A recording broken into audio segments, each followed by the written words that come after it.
ආයුබෝවන් සුබ දවසක් සුබ උදෑසනක් කියලා කියනවා. ඒ වගේම අද සිත් ගිමන්හලේ මේ සියලු දෙනාටම ආදරණීය දවසක් වේවා කියලාත් මා කියනවා. සිත් ගිමන්හල ඔන්න අද දවසෙත් අපි අරගෙන ඔයගලන්ගේ ගෙදරට ආවා. අද දවසේදී මා හිතන්නේ ගොඩක් කම්මැලි ගතියක් දැනෙන්න පුළුවන්. මොකද මේ දිනවල උදේට එහෙම වහිනවා. හැබැයි අද දවසේ ගොඩක් වහිනවා වැඩි. නමුත් කෙසේ වෙතත් අපි දවස ආරම්භයේදී වැස්ස හෝ අවු හෝ ඒවා කාලගුණය වෙනස් වෙන්න පුළුවන්. ඒ කෙසේ වෙනස් වුණත් අපිට පුළුවන් අපේ ජීවන රටාව දවසින් දවස වෙනස් කරගෙන ජීවත් වෙන්න. ඒ වගේම මා හිතන්නේ අපි සිතන සිතුවිලි වලින් අපේ ජීවිතේ ගොඩාක් පුරව ගන්න පුළුවන් කියන එකත් මා විශ්වාස කරනවා. දවස හොඳ දවසක් ඒවා හොඳ දවසක් කරගමු. සිත් ගිමන්හලේ කතා කරන දේවල් වටිනාකම අපි දවසෙන් දවස වැඩි කරගමු. එහෙමනම් අද දවසෙත් අපි ගොඩාක් දේවල් සිත් ගිමන්හලෙන් කතා කරන්න බලාපොරොත්තු වෙනවා. සජීවව ඔබට පුළුවන් අපි සමග සම්බන්ධ වෙන්න. අද කතා කරන මාතෘකාවේදී මා හිතන්නේ අපේ කාන්තාවන්ට අපේ මව්වරුන්ට ගොඩාක් දේවල් දැනගන්න පුළුවන්. ඔබට පුළුවන් අපිට කතා කරන්න. කියන්නම කෙනෙක් නැත්නම් කතා කළා අපිට කියන්න අපේ දුරකථන අංකයට 01 733 72 62. එහෙමනම් අපි අද දවසේ කතා කරන්න ගොඩාක් දේවල් බලාපොරොත්තු වෙනවා. ඔබ දන්නවා අපි හැමදාම සිත් ගිමන්හල පුරාම දම්රිය පදනම සමග එකතු වෙලා ඉන්නවා. ඉතින් ඒ එකතු වීම සමග එතුමන් අපිත් එක්ක මුලින් ඉඳලාම එකතු වුණා. අද දවසෙත් අපිත් එක්ක එකතු වෙන දම්රිය ආයතනයේ ප්‍රවීණ මනෝවිද්‍යා උපදේශක සුරංග අමරකෝන් මහතා ආයුබෝවන් කියලා පිළිගන්නවා. ආයුබෝවන්. ඔව්. මා හිතන්නේ ඒ වගේම අලුත් මූණක් අපිත් එක්ක අද දවසේ සම්බන්ධ වෙනවා. මම හිතන්නේ මේක ගැන කතා කරන්න කාන්තාව සිටිය යුතුමයි. මවක් සිටිය යුතුමයි. ඒ නිසාවෙන්ම තමයි අද දවසේදී මනෝවිද්‍යා උපදේශිකාවක් අප සම්බන්ධ කරගත්තේ චම්පිකා විජේසිංහ මහත්මිය. ආයුබෝවන් කියලා පිළිගන්නවා. ඔව්. අද දවසේ අපි උපදේශකතුමනි කතා කරන්න බලාපොරොත්තු වෙන්නේ සියලුම කාන්තාවන්ට ඕනා කරන මාතෘකාවක්. මේ මාතෘකාව ගත්තොත් ගර්භණී මාවකගේ සිතුවිලි. එතකොට ගර්භණී මාවකගේ සිතුවිලි කියන එක ගොඩාක් දුරට අවශ්‍ය වෙනවා. ලෝකෙ සිටින හැම ගර්භණී මාවකටම මේ සිතුවිලිත් එක්ක තමයි අපේ ජීවිතේ අපි මේ ගැබිණි මාවක් වුණාම මේ ගැබත් සමග අපි ජීවත් වෙන්නේ. මේ සිතුවිලි මුලින්ම අපි පටන් ගමු කොයිතරම් දුරට අපිට වැදගත් වෙනවද කියන එක. ඔව් නිල්මිනි. ඇත්තටම ගර්භණී භාවය කියලා කියන්නේ කාන්තාවක් ලබන ඊටම උතුම් මව පදවියට සූදානම් වන අවස්ථාවේදී ලැබෙන ඊට වැදගත් අවස්ථාවක්. මේ අවස්ථාව ඇත්තටම අපේ සමාජයේ ගොඩක් අවධානයට එන කාරණයක්. දැන් උදාහරණයක් විදිහට කිව්වොත් අපේ පැරණි සමාජයේ දරුවෙක් හම්බෙන්න ඉන්න අම්මා කෙනෙකුට ඒ මුළු පවුලම උදව් කරන ස්වභාවයක්. එහෙම නැත්නම් ඒ හැම කෙනෙක්ම විශේෂයෙන්ම ඒ මවගේ මානසික සෞඛ්‍යය ඒ වගේම කායික සුවතාවය වැනි මේ කරුණු කාරණා පිළිබඳව ලොකු අවධානයක් ඇතිවන කාල පරිච්ඡේදයක් තමයි ගර්භණී භාවය කියලා කියන්නේ. දැන් මෙතනදී සමහර වෙලාවට මේ ගර්භණී සමය තුළ ඇතිවන යම් යම් අපහසුතාවයන් ඒ වගේම යම් යම් මානසික පීඩනකාරී තත්ත්වයන් අවම කරගන්නට විශේෂයෙන්ම පියාගෙන් ඒ වගේම පවුල ඥාතීන්ගෙන් උදව් උපකාර අවශ්‍ය වන කාරණයක්.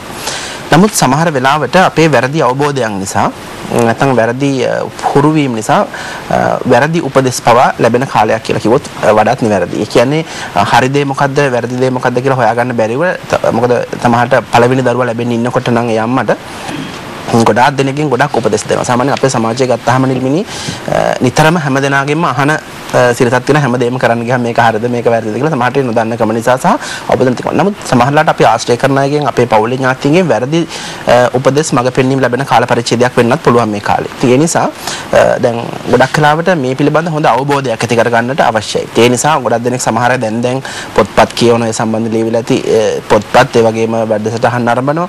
නමුත් මේ හැම කාල පරිච්ඡේදයේ මේ කාලවලදී මේ අහන හැම තොරතුරක්ම අපි කොයි ආකාරයෙන්ද බාරගන්නේ කියන කාරණේ ඊට වැදගත් වෙනවා. ඉතින් එතනදී අපි හිතන්න ඕන දෙයක් තමයි දැන් සමහරලාවට දැන් පැරණි විශ්වාසයන් අපි උදාහරණයක් ගත්තොත් කන්න හොඳ දේවල් මොනවාද? එහෙම නැත්නම් ඉන්න ඕනේ කොහොමද? හැසිරීම කොහොමද? මේ වගේ දේවල් ගැන සමහරලාට අපිට තියෙන්නේ හොඳ අවබෝධයක් නෙමෙයි. නමුත් කියන්න සතුටුයි සමහරලාට දැන් විශේෂයෙන්ම සෞඛ්‍ය වෛද්‍ය නිලධාරී කාර්යාල වැනි අපි කියන්නේ MOH කියලා ඒ වගේ ආයතනවල සමහර දැනුවත් කිරීමේ වැඩසටහන් තියෙනවා. ඒ කියන්නේ මෙතෙක් කල් අපි සාම්ප්‍රදායිකව පිළිගත් වැරදි මිත්‍යා විශ්වාස නැත්නම් මේ පිළිබඳ වැරදි අවබෝධයන් මගහැරලා දැන් මෙන්න මේ විදිහට නවීන විද්‍යා ක්‍රියාත්මක සොයා ගැනීම වලින් මෙන්න මෙහෙමයි මවක් හැසිරෙන්න ඕනේ මෙන්න මේ විදිහට තමයි කටයුතු කරන්න ඕනේ අනවශ්‍ය විදිහේ බලපෑමක් ඇති කර යුතු නැහැ මවට කියන ආදී වශයෙන් දැනුවත් කරන වැඩසටහන් තියෙනවා. හැබැයි හැම එකකම නෙමෙයි මේක තියෙන්නේ. නමුත් හොඳ ආයතනවල ඒ විදිහට සමහර පළාත්වල තියෙනවා. ඒක හොඳ දෙයක්.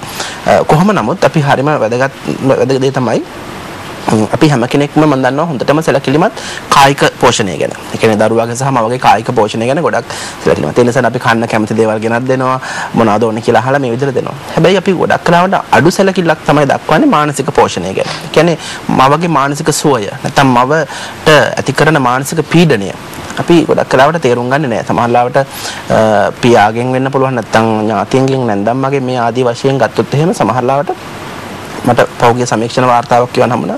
අපේ රටේ විතර නෙමෙයි ගොඩක් ආසියානු රටවල ගර්භණී මව්වරු දැඩි මානසික පීඩනයකට ලක් වෙනවා කියලා මේ ගර්භණී කාලය තුලදී. ඒ වගේම විවිධ අතවරයන්ට ලක් වෙනවා. විවිධ මානසික හිංසනයන්ට ලක් වෙන අවස්ථා අපි තියෙනවා. මොකද සමහර දෙනෙක් ඒක නොසලකා හරිනවා. ඉතින් ඒ නිසා එවැනි කාරණා අවම කරගන්නට මේ බිහි වෙන්නේ ඉන්න අනාගත පරපුර බාර ගන්න ඉන්න මේ පුංචි දරුවාගේ මව හැටියට ඇයට මනස සුවපත්ව තියාගන්නට නැත්නම් ඊටාම හොඳින් ආගමානුකූලව ධර්මානුකූලව හිතලා ඒ සිතුවිලි හොඳින් පවත්වාගෙන යන්නට උදව් උපකාර කරන්න ඒ අවට ඉන්න යාගේ පරිසරේ නැත්නම් ඒ පවුල තුල ඉන්න ප්‍රජාවට වටිනාකමක් තියෙනවා නැත්නම් වගකීමක් තියෙනවා. ඒ වගකීම අපි හරියාකාරව තේරුම් ගන්න ඕනේ කියන එක තමයි පොලිම කියන්න තියෙන්නේ. ඔව්. ඒ වචන ටික ගොඩාක් වටිනේ. කියපු දේවල් හැම දෙයක්ම හොඳින් අහගෙන හිටියනම් ඔබට හොඳ වටිනාකමක් ගෙන දුන්නා කියලා කියන්න පුළුවන්. ඒ වගේම මම දැනගන්න කැමති විජේසිංහ මහත්මියගෙන් දැන් අපි කාන්තාවන් හැටියට මේ අවස්ථාවට අපි මුණ දීපු අය හැටියට අපේ ජීවිතේ ඒ වකවානුවල වලදී යම් සිද්ධීන් අලලා අපි ගර්භණී කාලයේදී අපිට ගොඩාක් හිතවල් වලට අපිටපත් වෙන්න සිද්ධ වෙනවා. මේ දැන් එකින් එකට ගත්ත සැමියා රැකියාවට යාම තනියෙන් නිවසේ සිටීම ආගමිකව ජීවත් වීම මෙවැනි කරුණු කාරණා ගොඩක් අපිට වැදගත් වෙනානේ. විශේෂයෙන්ම ඒ කාලේදී ගර්භණී කාලේදී ගර්භණීව සිටින කාන්තාව ගොඩාක් බලාපොරොත්තු වෙන සැමියාගේ ආදරය, සැමියාගේ රැකවරණය, එතකොට සැමියාගේ අවංකත්වය, මේ සියලු දේම බලාපොරොත්තු වෙනවා කාලයට කලිනුත්. නමුත් ඊට පසුව වඩාත් අපි බලාපොරොත්තු වෙනවා. මෙතනදී මේ කිව් කාරණා කොයිතරම් දුරට වැදගත් වෙනවද ඔබතුමී හිතන්නේ? මම හිතන්නේ නිර්මිනී එතනදී ඇත්තටම සැමියාටත් ලොකු වගකීමක් තියෙනවා. දැන් ගර්භයක් දරනවයි කියන්නේ මුල ඉඳන්ම අපේ දරුවා බිහි වෙන අවස්ථාව. දරුවාගේ ජීවිතය පටන් ගන්න ගර්භයේ සිට. ඉතින් එතකොට දැන් ඔය අවස්ථාවේදී හුඟක් වෙලාවට සැමියන් හිතනවා දැන් මෙයා හුඟක් පරිසම් කරන්නට ඕනේ. එහෙම කියලා සමහරු හිතනවා නෑ දැන් මෙයාට තියෙන්නේ නිදහසේ ගෙදර වැඩ කටයුතු ටික කර ගැනීමට පමණයි කියලා. අන්න ඒ වෙලාවට තමයි මානසික පීඩාකාරී තත්ත්වයන් ඇති වෙන්නේ. ඉතින් එතකොට මොකද යාට ටික දැන් එතන ඇත්තටම වැරදි වැටහීමක්. දැන් මම දන්නවා මේ ප්‍රවීණ කාලයේ තියෙනවා මේ ගර්භණී මව්වරුන්ගේ ස්වාමියාටත් පන්ති අපේ ලංකාවේ.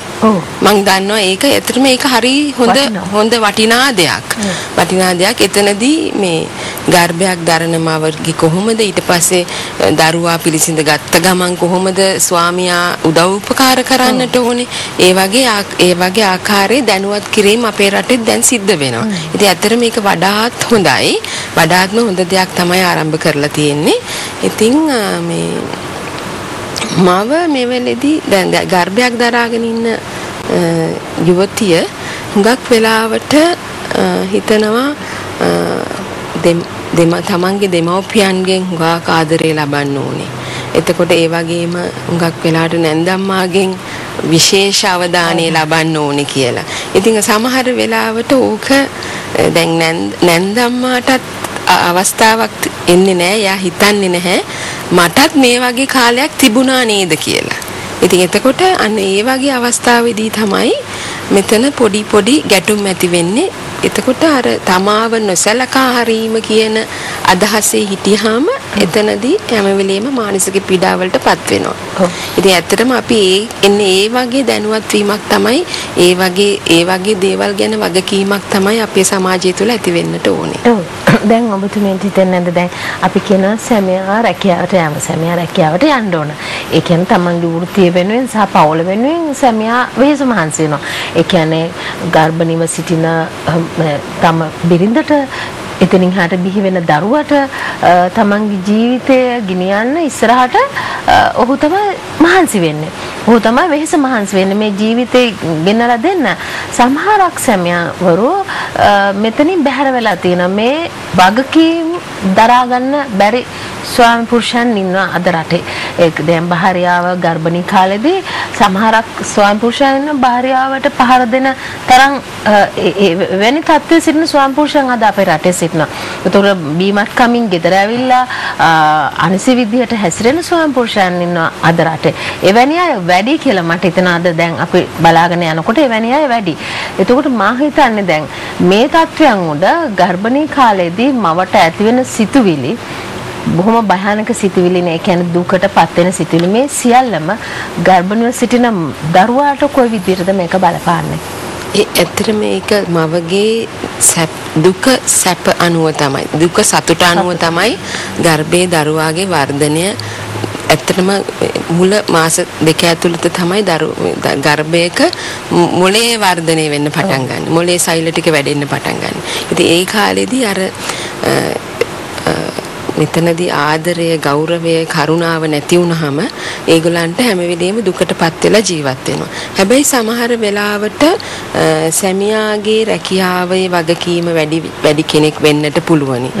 එතකොට නමුත් ඒ වුණාට හැම වෙලෙම යාගේ කාලෙන් යම්කිසි කාලයක් වෙන් කරන්නට ඕනේ බිරිඳ වෙනුවෙන්. අනිවාර්යයෙන්. ඉතින් මොකද දැන් ඇත්තටම අපේ සමාජයේ සමහර සැමියන් ඉන්නවා ඒගොල්ලන් හිතනවා අපි මේ අරගෙන තියෙන සහකාරියක් නෙමෙයි මෙහෙකාරියක් කියලා. ඒගොල්ලන් හිතනවා දැන් අපේ දැන් ගර්භයක් දරුවත් මොන අවස්ථාවක කාන්තාව හිටියත් අපේ වැඩ කටයුතු ටික සාර්ථකව කරගෙන දෙන්නට ඕනි කියලා. ඉතින් මෙතන අපිට තියෙන ශාරීරික වෙනස්කමුත් එක්ක යම් යම් අපහසුතාවයන් පත් වෙන්න වෙනවා.